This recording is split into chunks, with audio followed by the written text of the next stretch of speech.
presidente Trump anunció hoy el ataque a una segunda embarcación con presuntos narcoterroristas que habría partido de las costas de Venezuela.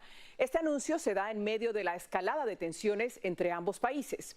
5 aviones caza F-35 llegaron a Puerto Rico. Este avión de combate está diseñado con nueva tecnología, sensores avanzados y suministra información en tiempo real. Puede transportar misiles, bombas de precisión y alcanzar una velocidad supersónica.